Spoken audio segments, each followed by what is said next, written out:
Esta es una calavera romana. Cuando pensamos en los romanos, solemos pensar en hombres italianos vestidos con toga perorando en foros, recorriendo los campos con sus armaduras, construyendo puentes y comiendo en exceso. Este romano vivía en York y era una mujer. Todo cuanto sabemos de ella deriva de sus huesos y de lo que se halló junto a ellos. No debía de tener más de 20 años cuando murió, pero sí bastante dinero a juzgar por las joyas encontradas junto a ella. Un bonito collar azul, un brazalete azabache, una pulsera de marfil, un jarrón de cristal azul y un par de pendientes de cristal. Pero aún tenemos más datos. Por la forma de su cráneo, sabemos que era mestiza. Si no provenía del norte de África, lo harían sus padres o sus abuelos. Y esto nos lleva a plantearnos quiénes eran los romanos y qué significaba ser romano.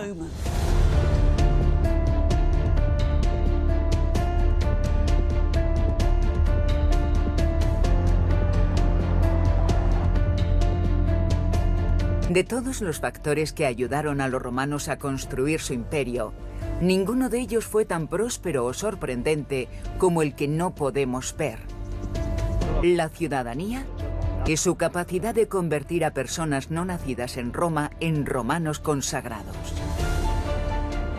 Togas por todas partes, frequens toga. Todos podían ser ciudadanos romanos, ricos, pobres, negros, blancos, desde los límites del Sáhara hasta las húmedas fronteras del norte de Britania. Los britanos eran muy duros, los tenían bien puestos. ¿En qué te cambiaba ser romano? ¿Y cómo te convertías en uno?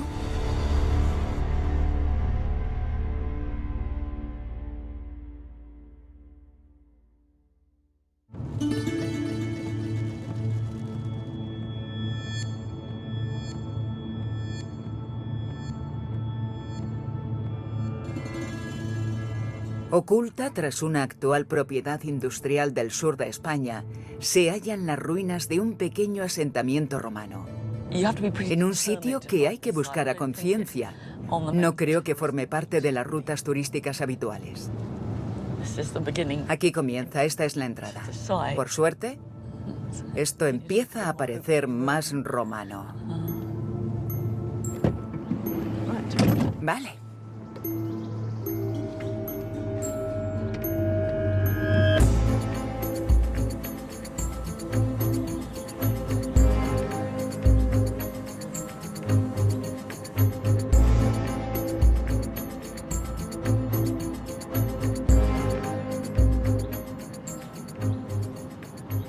Parece bastante corriente, pero para mí, este sitio es uno de los lugares más importantes de la historia del Imperio Romano.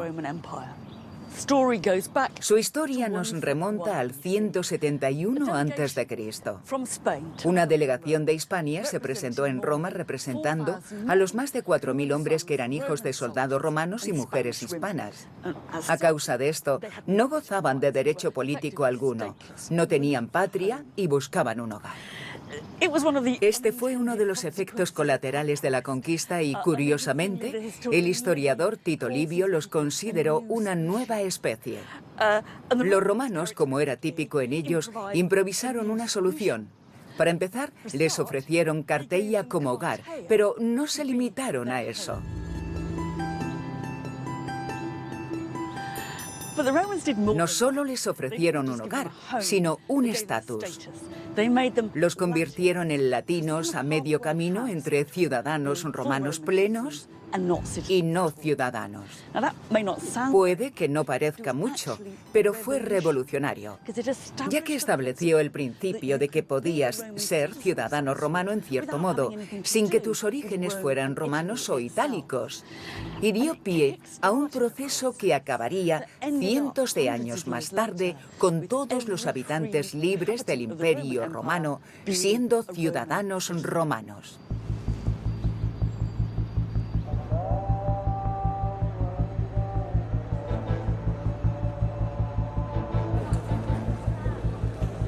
A lo largo de la historia, la ciudadanía ha adoptado muchas formas.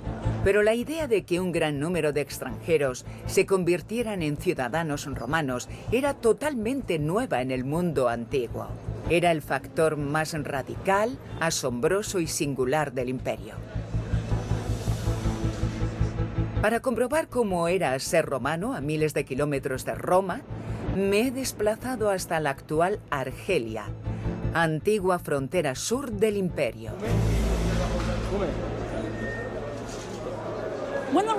Cuando los romanos conquistaban un lugar, no imponían sus normas, ni obligaban a la gente a aprender latín, ni los forzaban a venerar a los dioses romanos, ni a utilizar el calendario romano. Ejercían su poder mediante su inclusión, pero no la de sus pobres campesinos, sino la de su élite local. Y una de las principales formas de hacerlo era brindando la plena ciudadanía romana. Salud.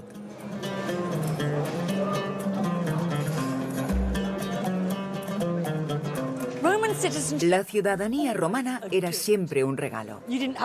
No había que aprobar ningún examen ni pagar nada. No había que aprender latín y tampoco jurar bandera. Bueno, los romanos no tenían, pero ya me entendéis. ¿Pero de qué servía ser ciudadano romano? Pues bien, te ofrecía todo tipo de derechos legales como firmar contratos o tener derechos matrimoniales e impedía que pudieras ser crucificado. Pero dudo que eso fuera lo que más interesaba a la mayoría. Lo más importante que te ofrecía la ciudadanía romana era ser parte de Roma. Era como el sueño americano. Aunque no mucha gente lo alcanzara, ese sueño seguía importándoles.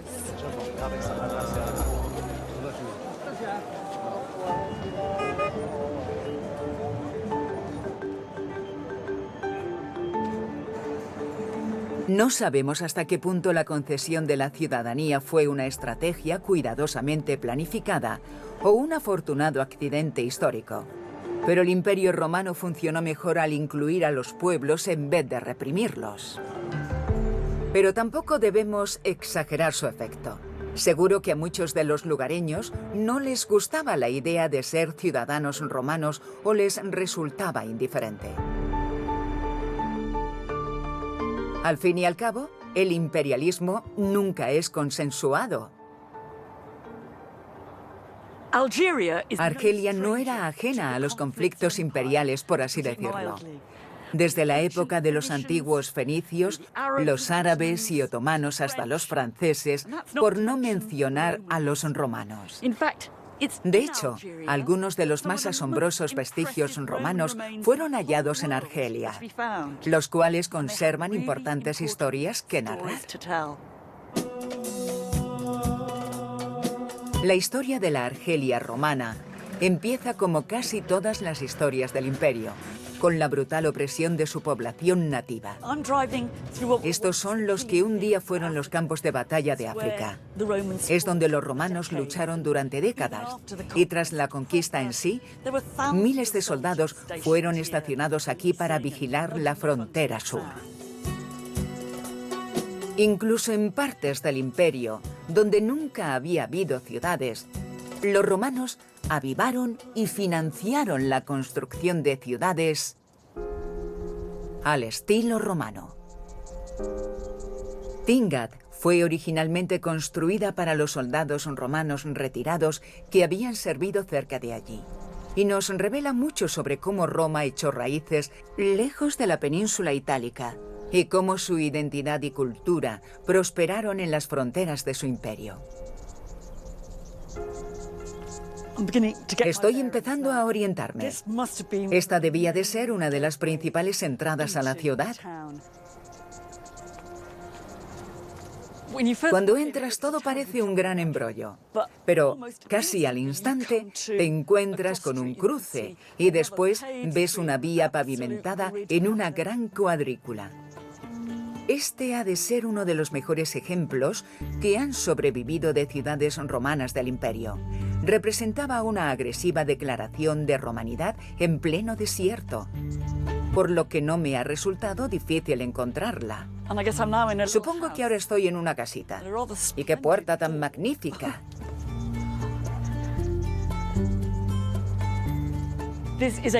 Estos son unos majestuosos baños romanos con su típico diseño multiasiento. Estos delfines de aquí te daban un poco de intimidad. Es curioso pensar que uno de los baños más lujosos de todo el Imperio Romano lo encontramos en Argelia.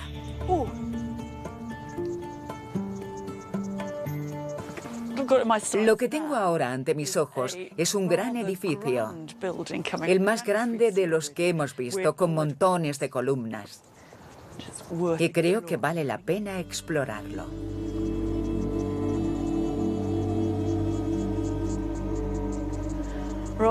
Una lujosa entrada con un patio. ¿Pero qué demonios será esto?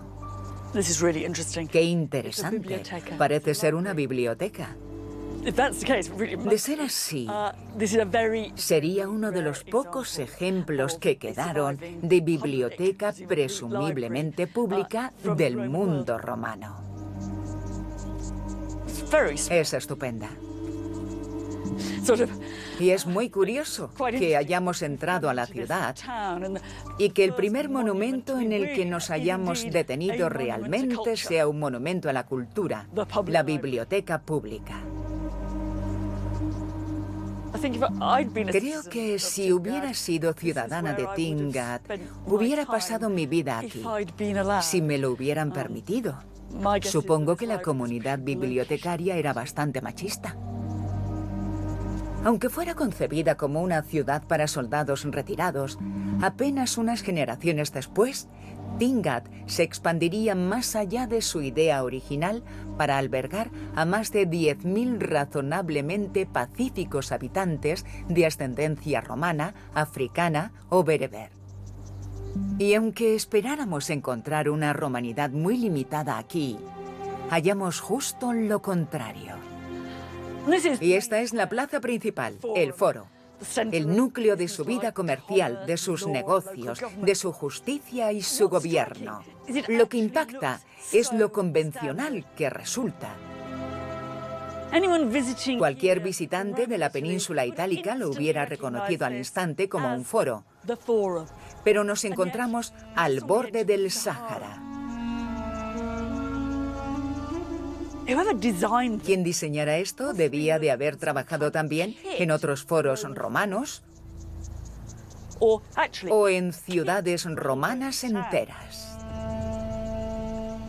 Te vas dando cuenta de que la ciudad de Tingad invirtió de una manera tremendamente inusual en cultura y en su identidad romana. En todo el foro y en toda la ciudad encontramos miles de inscripciones proclamando la romanidad de sus habitantes. Pero el colmo de la cultura fue este hombre, Vocontius. Esta inscripción no está en mayúsculas, como sería lo habitual, sino en minúsculas, como los manuscritos. Así que es como si leyéramos un libro.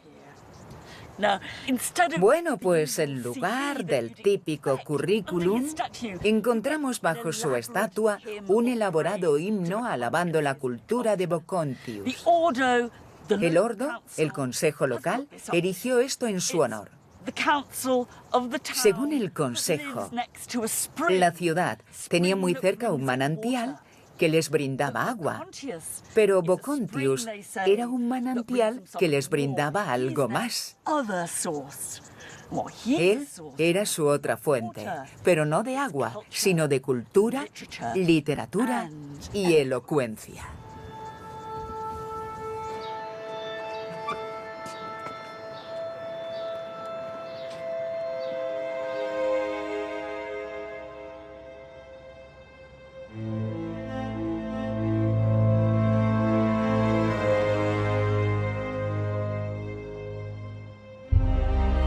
Aquí, en las fronteras del imperio, el pueblo de Tingad estaba tan comprometido como los demás en demostrar su romanidad.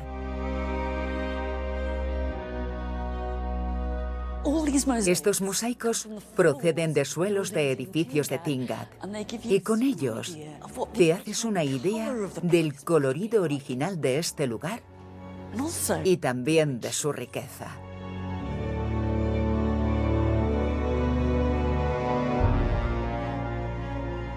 Esto podría considerarse como un poder ligero romano.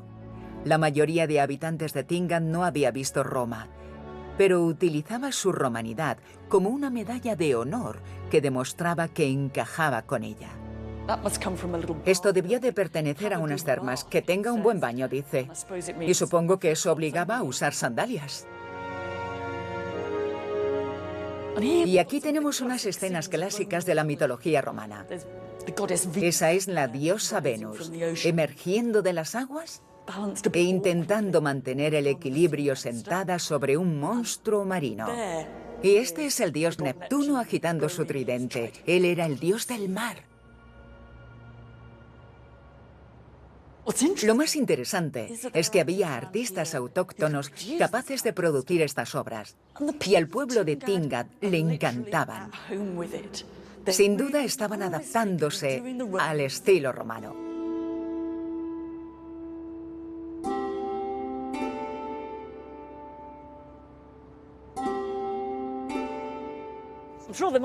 Aunque estoy segura de que se producían peleas, Tingad era, en apariencia, un lugar bastante pacífico.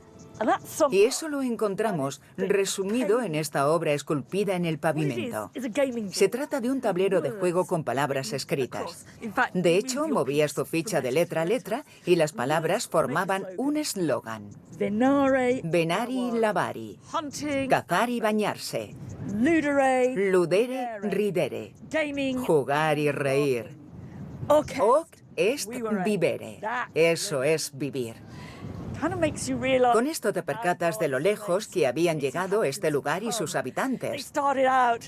Todo comenzó con un grupo de exmilitares y unas cuantas generaciones después ya no solo cazaban y se bañaban, sino que eran ratones de biblioteca y visitaban unos baños bastante lujosos adornados con delfines.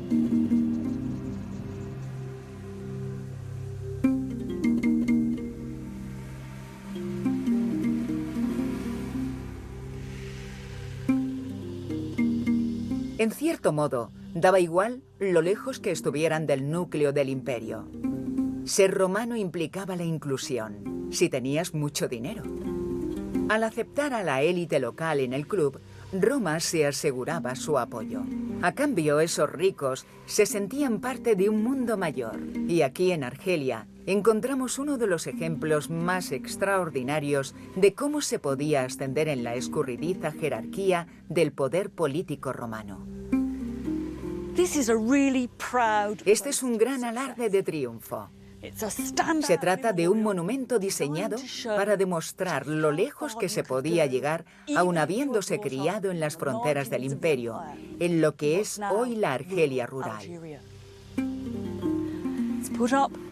Fue levantado por un hombre llamado Quinto Lolio Urbico, en honor a su padre, su madre, sus hermanos y su tío, pero sobre todo en honor a sí mismo.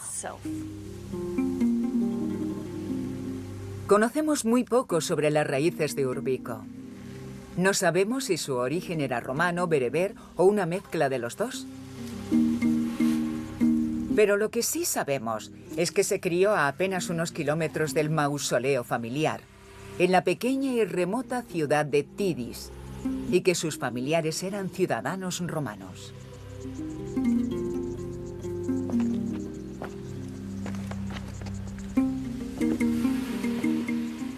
Se nota que es romano por el fascínum alado, un pene con alas. Resulta poco probable que Tidis superara los 1000 habitantes ni en sus días de esplendor, así que parece más un pueblo que una ciudad. Y dudo que fuera particularmente conocida en Argelia y mucho menos en el resto del mundo romano. Creo que este se lleva el premio al foro más pequeño de todo el Imperio Romano. Las sedes locales estaban ahí y vemos un montón de basas sobre las que habría estatuas de emperadores y peces gordos locales. Aquí estaba la estatua de una importante mujer romana local.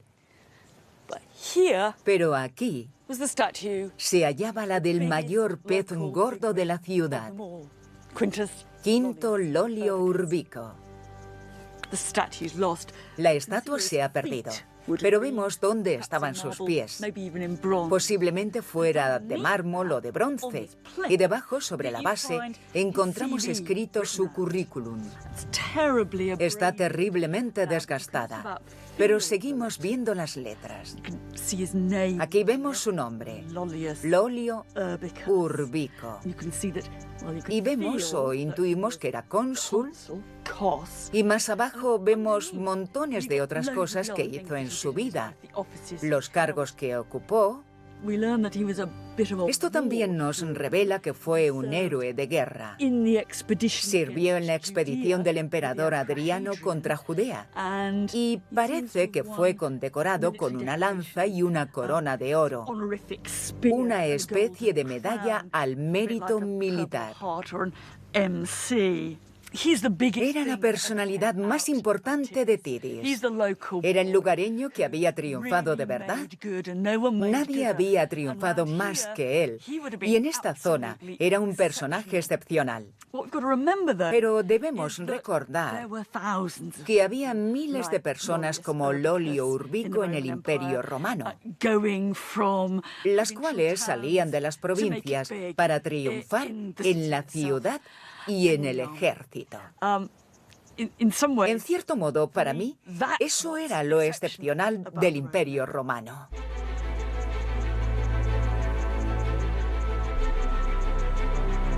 La historia de Urbico no acaba aquí. Si seguimos su rastro, nos lleva tan lejos de África como permitía el Imperio Romano.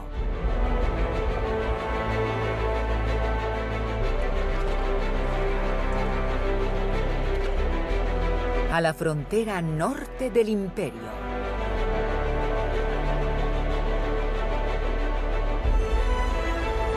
En Britania, la actual Gran Bretaña, fue hallada una placa de una unidad del ejército romano en la que registraron un nuevo edificio que habían erigido.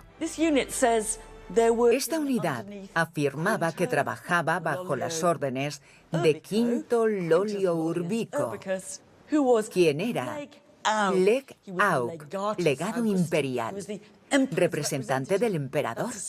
Es decir, era el gobernador de la provincia. De modo que nuestro africano había pasado a ocupar el máximo cargo en Gran Bretaña. Un pueblerino convertido en romano gobernaba ahora otras provincias al otro lado del mundo romano. Y esto formaba parte de un patrón habitual. Lo que Lolio Urbico, natural de África del Norte, hizo en Gran Bretaña, solo podemos suponerlo, pero para los romanos, esta isla adquiría una particular relevancia. Al expandirse más allá del mundo mediterráneo y conquistar lugares de otros mares, se estaban aventurando a lo desconocido. Para los romanos, esto no era solo un mar, sino el océano. Era parte de las extensas vías navegables que rodeaban el mundo habitado.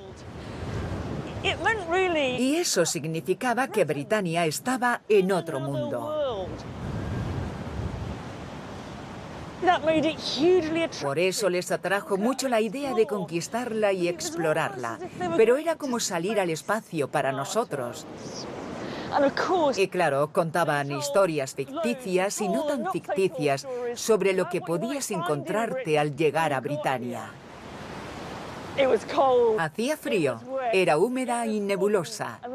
El sol no brillaba mucho. Y sus habitantes resultaban extraños.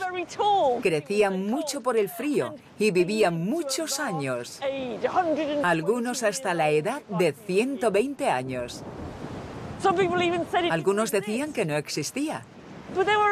Y otros pensaban que era en Britania donde hallarían la auténtica virtud. El hedonismo y la opulencia habían corrompido a los romanos, pero los britanos eran muy duros, y eso era un don. Los tenían bien puestos. Britania fue el blanco perfecto para el titubeante emperador Claudio, quien necesitaba una conquista militar decisiva para reforzar su figura militar. Aquí, al igual que en todas partes, y a pesar de que la diferencia cultural fuera mayor, un foráneo podía convertirse en romano si servía durante unos 20 años en el ejército romano, un inteligente mecanismo que transformaba a los conquistados en conquistadores. Estas piezas de bronce debieron de ser los objetos más preciados de alguien. Pertenecieron a un hombre llamado Reburrus, y lo que hacen es documentar que, cuando completó sus años de servicio al ejército, el emperador le concedió la ciudadanía romana. Seguramente hubiera algún gran documento exhibido en público en Roma con los nombres de las personas que habían recibido la ciudadanía, pero cada una de ellas podía obtener su propia copia personalizada como esta. Pero no solo le habían concedido la ciudadanía, y queda muy claro, civitatem, también se la habían concedido a sus hijos y a sus descendientes. Si tenía esposa, ésta recibía la ciudadanía también. Pero si estaba soltero, la persona con quien se casara recibiría esos mismos derechos, siempre y cuando, según se indica, no hubiera poligamia. Dum taxat singulis singulas. Solo una persona. Supongo que este sería su intento por evitar los matrimonios ilegales para obtener la ciudadanía.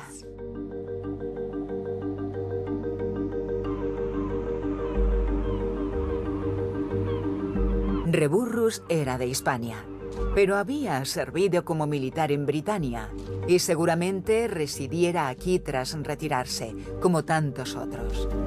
Pues mucho después de que el emperador Claudio celebrara la conquista britana, estalló la guerra de guerrillas y hubo miles de soldados romanos posicionados en barracones de todo el país, como este, escondido entre los actuales adosados de South Shields. Todo esto parece muy romano y militar, pero sería un error imaginar un mundo con los soldados romanos recluidos en barracones y los nativos britanos en alguna zona del exterior. Aquí encontrábamos todo tipo de personas. Había comerciantes, empresarios, esclavos, mujeres, niños. Era una comunidad pequeña pero muy variada. Y tampoco deberíamos imaginar que todos los soldados romanos provenían de la soleada península itálica y que ansiaban volver a casa para disfrutar de su mejor clima y comida. La mayoría de ellos provenían de zonas del imperio bastante parecidas a esta, de Bélgica, Germania o el norte de la Galia. Y como muestra de la complejidad cultural que encontramos en la frontera norte, creo que esta lápida es extraordinaria. Es la lápida de una mujer llamada Regina, una antigua esclava, una liberta, que era la cónyuge de un hombre llamado Barates. Y Barates quería que supiéramos que era de muy lejos. Era palmirenus, como indica con orgullo en el centro. Era de Palmira, ciudad de Siria. Ella era del sur, Natione Catuayauna. Perteneció originalmente a la tribu de los Catubellaunos en lo que es Hertfordshire hoy en día. Curiosamente, debajo encontramos otro texto, esta vez en la lengua de Palmira. Mi dominio de la misma está un poco oxidado, pero estoy segura de que dice Regina, la liberta de Barates. ¿Cuánto la echo de menos? Pero eso no es todo. La imagen también ofrece una mezcolanza cultural. En parte, fue representada como muchas romanas tras su muerte, sumisa, hilando. Aquí debajo tiene la lana y aquí un pequeño cofre con tesoros. Pero no es tan simple como parece, pues algunas partes de la imagen parecen basadas directamente en ejemplos de Palmira o Siria. Por desgracia, a alguien le ha destrozado la cara, pero el peinado que podemos intuir es el que encontramos en las tumbas de Siria. Y la idea de que sostenga un huso y este cruce en su regazo también es muy frecuente en Palmira. Así que aquí tenemos la identidad britana, romana y palmireña, representada mediante la escritura y la imagen. Pero además me asaltan muchas dudas. Me pregunto cómo una pobre chica de la tribu de los catubellaunos acabaría siendo esclava de un palmireño para casarse después con él y terminar aquí, en el muro de Adriano. Pero también me pregunto más cosas. ¿Destacaría esta pareja en el South Shields del siglo II después de Cristo? ¿Pensaría la gente que su relación era inusual o sería una más de muchas otras relaciones del estilo? ¿Y qué lengua pensamos que hablarían en casa? Creo que en general es un ejemplo perfecto del choque de identidades culturales, de la mezcla de culturas. Representa el revoltijo cultural que encontramos en las comunidades que habitaban aquí.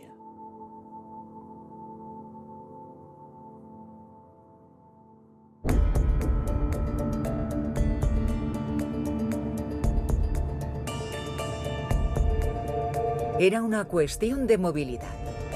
Este era un mundo por el que la gente se movía libremente. Todo tipo de migrantes recorrían el imperio en busca de una oportunidad profesional o soñando amasar una fortuna. Y podemos ver la magnitud de esta movilidad al ver sus esqueletos, cambiando nuestra concepción de las comunidades de la Britania romana. No eran lugares estáticos, sino llenos de gente nacida en otras partes. La arqueóloga Hedda Eckart, de la Universidad de Reading, ha estado investigando la identidad de los restos descubiertos en antiguos cementerios de todo el país. ¿Cómo se consigue determinar la procedencia de cada persona? Normalmente empezamos con los objetos de la tumba, y aquí podemos ver una serie de hallazgos en Catterick, bastante inusuales. Estos son unos broches de ballesta que se cree que llevaban como insignia de su cargo, por lo que soldados y administradores los llevaban. Y puede que el objeto no sea inusual, pero sí la idea de colocarlo en la tumba. ¿Entonces era extranjero? Sí. ¿Y qué hacéis con la calavera? Lo que hacemos es analizar su dentadura. Así que nos fijamos en los molares y examinamos su composición química, la cual conserva en su esmalte y nos revela la geología del entorno de la persona al crecer. Entonces, cuando se me estaban formando los dientes con 3, 4 o 5 años... Sí. Lo que comía y bebía quedaba atrapado en el esmalte del diente. Exacto. Es como una huella química. El agua hace referencia al clima, así que si te crías en el clima caluroso y costero de África del Norte, el resultado químico será distinto al de criarse en un clima más frío, como el de Alemania o Polonia. Vale. ¿Y cuál era el suyo? Pensamos que este individuo y que la mayoría de su grupo eran de una región más fría, más continental, de la zona de Alemania, Polonia o algo así. Entonces, la inmigración polaca en Gran Bretaña no es tan reciente como creemos. Podría preguntarte, ¿qué porcentaje de personas de la Britania romana crees que no se crió aquí? En el campo, por ejemplo, no lo sabemos. No lo hemos analizado, pero suponemos que la gente del campo no se desplazaba mucho. Sin embargo, en las ciudades, que es donde hemos trabajado, creemos que un 20 o 30% de los que hemos estudiado podrían proceder de fuera de Britania. Entonces teníamos un porcentaje muy elevado de inmigrantes, ¿haciendo qué? Sí. En las ciudades había mucha diversidad y, al parecer, muchas de estas personas de un estatus bastante elevado, como la mujer de York con montones de riquezas en su tumba. Estos hombres contaban con broches y adornos para el cinturón, así que seguramente fueran soldados o administradores. Eran el motor del Imperio Romano. Entonces debemos tener en cuenta que en la Britania romana no solo había ciudades, sino que estaban habitadas por una comunidad muy distinta a la que pudo haber un par de siglos antes de la invasión romana. Exacto. Vale.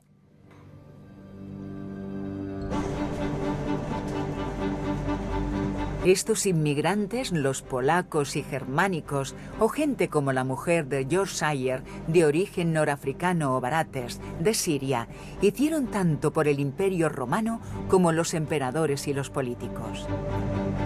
Pero no solo eran una cuestión de moverse por el imperio, sino de provincianos que llegaban a Roma y ocupaban los cargos de poder más elevados en la capital. Podríamos decir que la clase dirigente era diversa étnicamente. Pero sería un error concluir que eran totalmente liberales. Cuando querían, podían ser tan xenófobos como nadie. Tal y como observamos en un extraordinario ejemplo que hallamos en la ciudad francesa de Lyon, es decir, en la Galia. Una propuesta del emperador Claudio, el mismo que había tomado Britania como trofeo, desató la polémica, pues sugirió que los galos debían poder acceder al corazón del gobierno romano.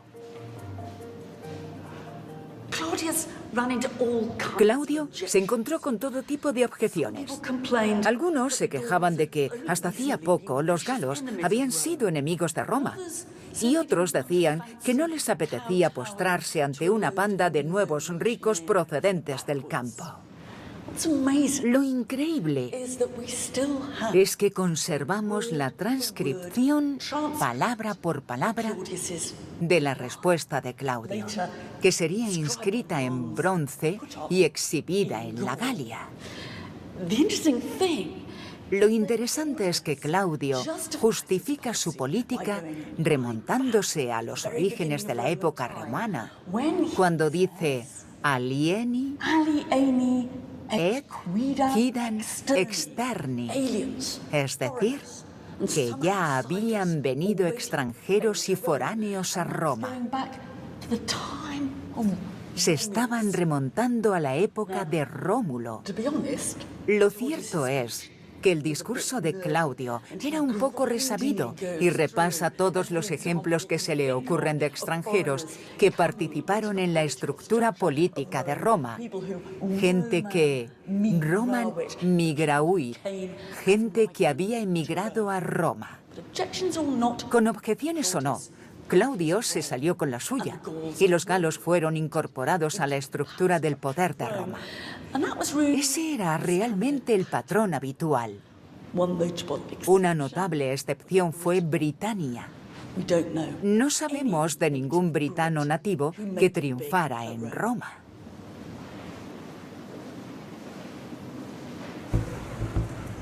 Si bien los britanos nunca dominaron Roma, esta sí que los dominó a ellos. Aunque fuera pasando las tardes como imaginamos a los romanos hacerlo, yendo a las termas o, dependiendo del tiempo, vistiéndose con una sábana.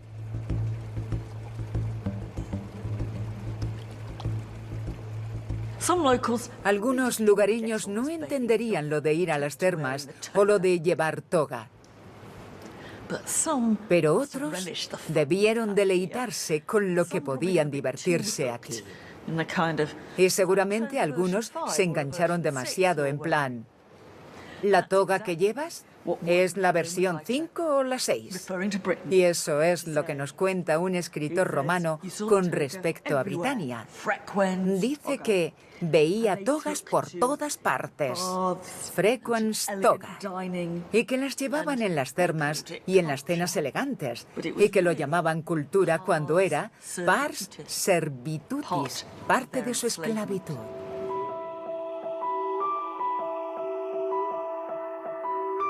De esta manera se mofaba de la gente por sus pretensiones romanas y a la vez reconocía que éstas jugaban a favor de Roma. Pero estas interacciones culturales eran mucho más complejas. Aquí en Bath, mucho antes de la invasión romana, la población local veneraba a la diosa Sulis en estos cálidos manantiales. Tras la conquista, los romanos la consideraron equivalente a su diosa Minerva y le dieron su nombre.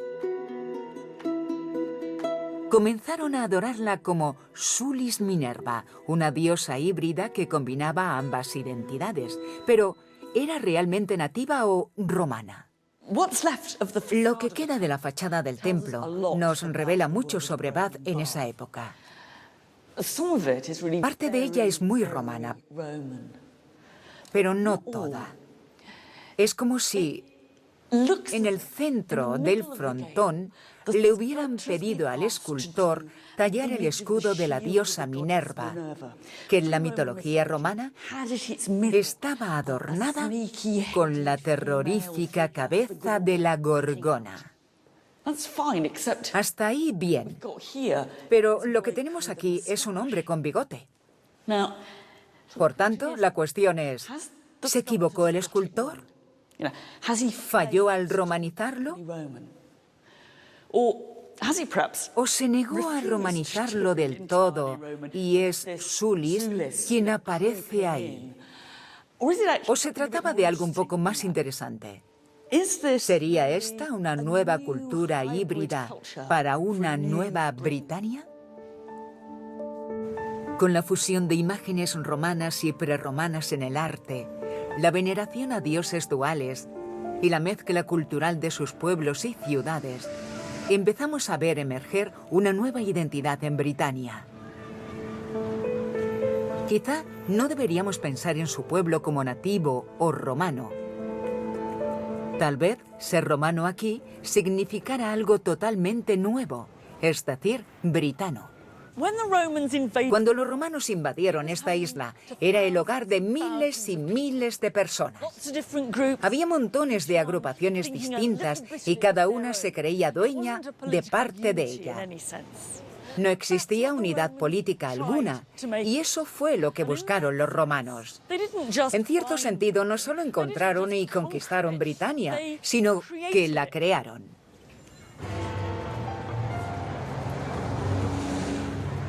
Y gracias a los romanos, tenemos Londres. Londres era una nueva ciudad romana.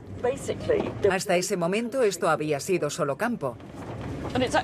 Gracias a los romanos, Londres se convirtió en una capital fundada en el sureste, con todas las ventajas y desventajas que eso conllevaba. Lo asombroso es que, bajo los edificios que vemos ahora, encontramos todo tipo de elementos que han sobrevivido de la ciudad romana que fue. Para nosotros, eso es el Guildhall, pero ahí es donde estaba el anfiteatro romano. Y ahí estaba el foro romano, el centro de la ciudad. Supuestamente, una de las construcciones públicas más grandes al norte de los Alpes. La mayoría se fija aquí en la Torre de Londres, pero detrás verían parte de un muro romano 1000 años más antiguo. Pero no podemos ignorar que todo esto fue posterior a una violenta conquista y que ni todos los habitantes de Britania ni de las demás provincias romanas celebraban con alegría su nueva identidad. De hecho, una de las heroínas de la cultura nacional británica fue una rebelde resistente contra la ocupación romana. Ella es Boudica, la esposa de un rey local que había llegado a un acuerdo con los romanos y les había cedido el reino.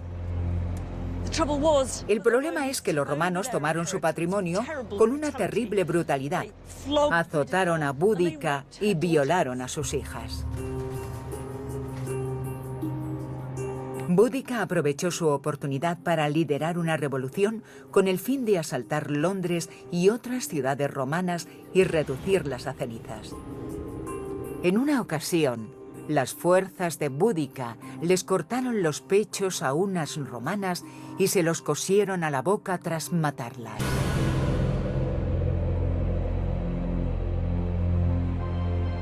Pero como siempre, las fuerzas romanas acabaron venciendo y Boudica se suicidó. Lo curioso es que hace unos cuantos siglos, Boudica, la despiadada adversaria del Imperio Romano, fue reinventada como predecesora del Imperio Británico. Las palabras de la base de la estatua lo dicen todo. No te preocupes, Boudica. Tus descendientes conquistarán más territorio del que jamás conquistaron esos romanos. Tengo que reconocer que por distintas razones, parte de mi corazón está con Boudica, con esa mujer fuerte que plantó cara al poderío del Imperio Romano. Pero mi cabeza me dice otra cosa. Me avergüenza un poco decirlo, pero me alegra un poco que no ganara. Aunque los romanos exageraran sus crímenes, era una violenta terrorista. ¿Y qué clase de sitio hubiera sido este si hubiera vencido ella? A menudo me cuesta posicionarme a favor de los romanos o de los rebeldes, pero algo quedó claro, y es que los romanos tuvieron que luchar por conservar Britania. Esta isla siempre fue una posesión exótica y un poco incómoda para ellos.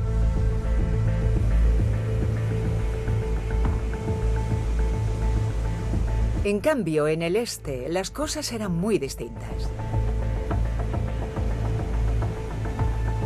En el mundo griego, que también incluía lo que llamamos Turquía y buena parte de Oriente Próximo, las ciudades, la vida urbana y las relaciones con Roma existían desde hacía siglos. Convertirse en romano aquí era totalmente distinto.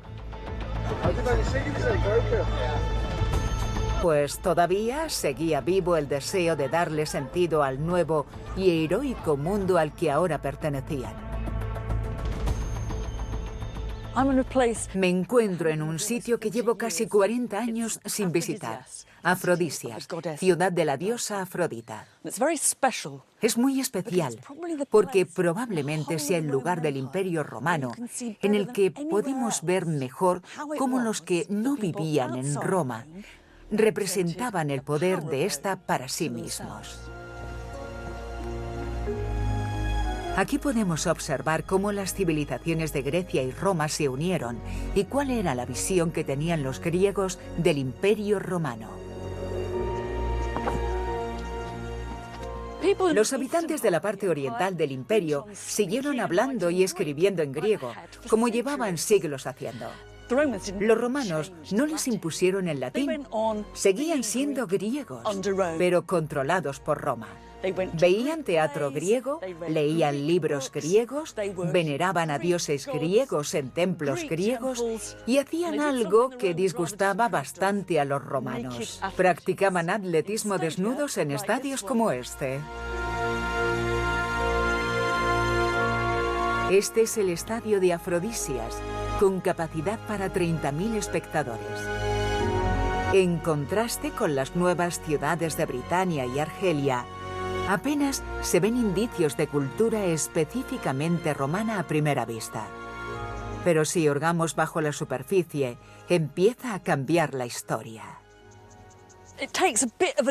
Requiere un poco de imaginación visualizar a los atletas griegos en vez de estas altas hierbas, pero eso es lo que pasaba aquí, aunque no es lo único que se hacía aquí.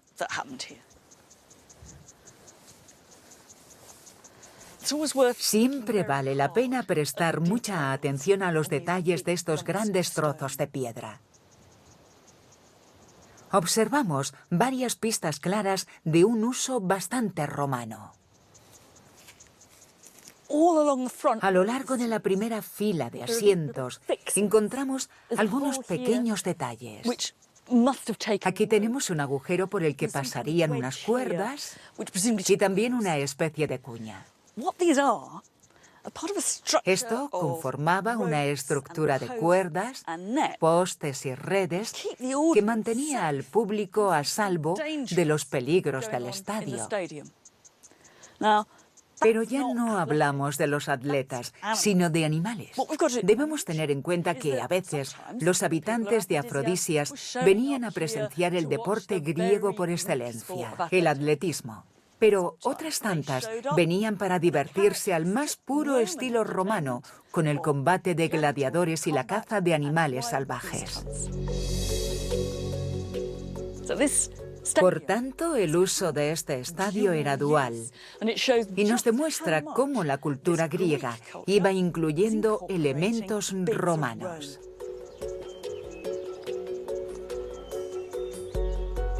Pero existe otra prueba todavía más obvia de que el pueblo de Afrodisias incorporó a Roma en su propia cultura: la veneración a los emperadores romanos y este nuevo santuario, esponsorizado por algunos nobles locales con ese objetivo en particular.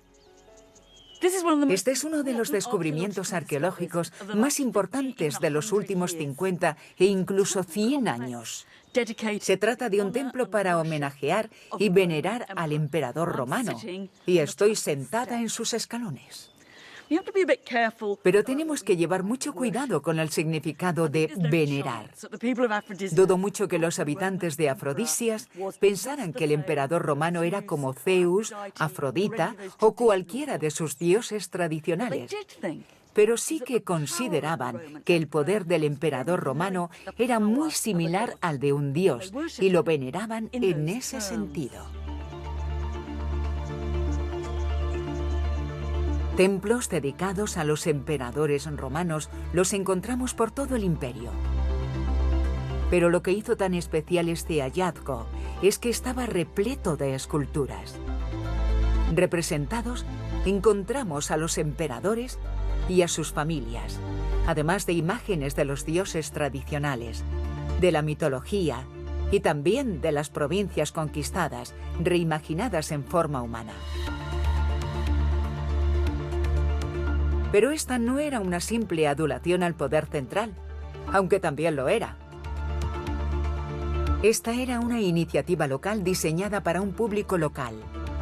La representación en piedra de su propia interpretación del mundo romano y de su lugar en él.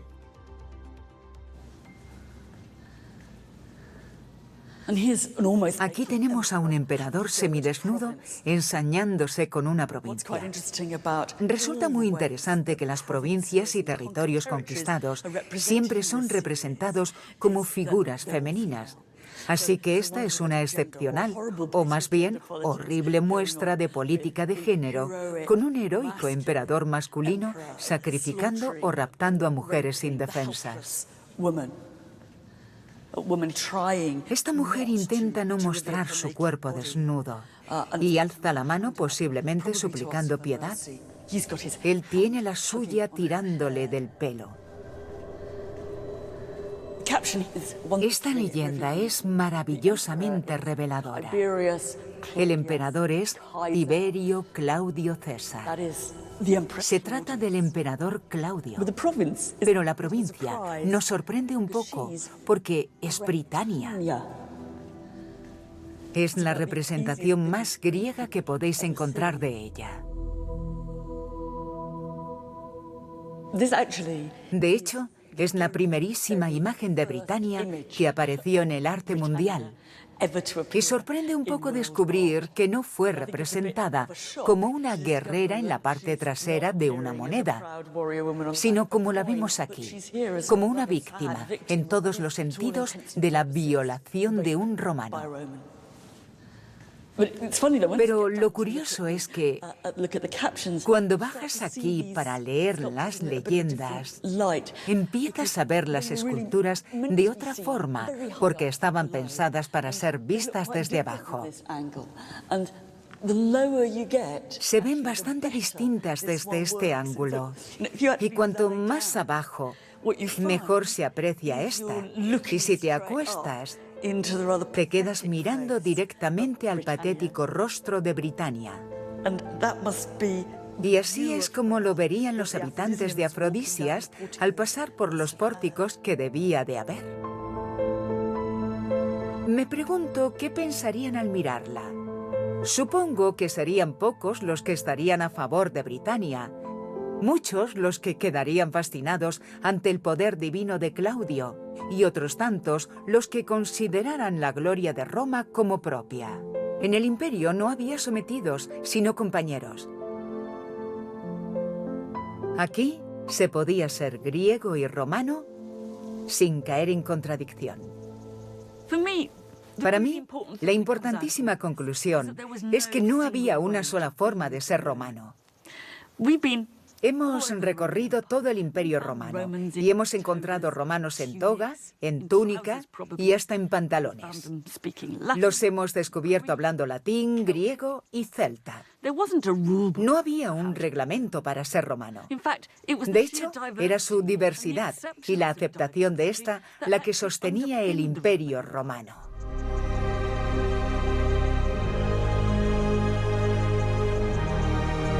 Procedieras de los confines del imperio en el este, de sus fronteras en el norte o de los límites del Sáhara en el sur. Si eras ciudadano romano, tenías los mismos derechos y privilegios que un ciudadano de Roma. Una idea radical y novedosa. Una idea digna de admiración.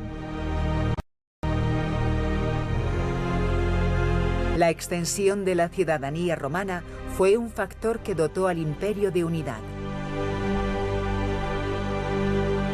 Algo que pocos imperios anteriores o posteriores consiguieron.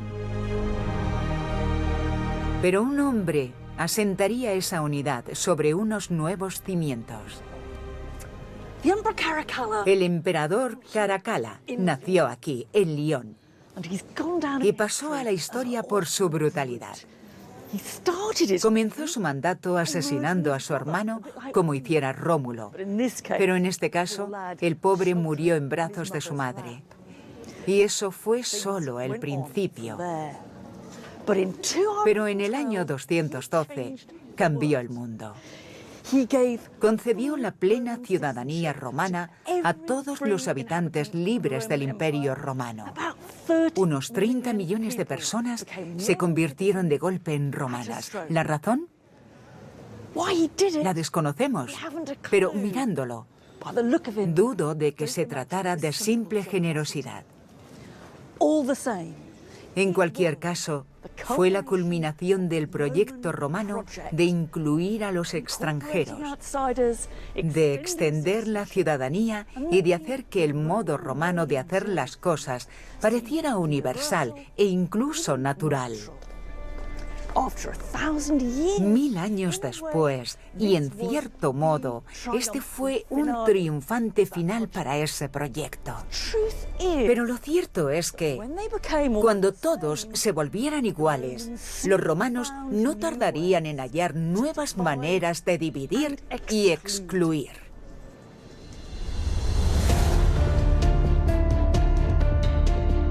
Ahora el Imperio Romano se enfrentará tanto a presiones externas.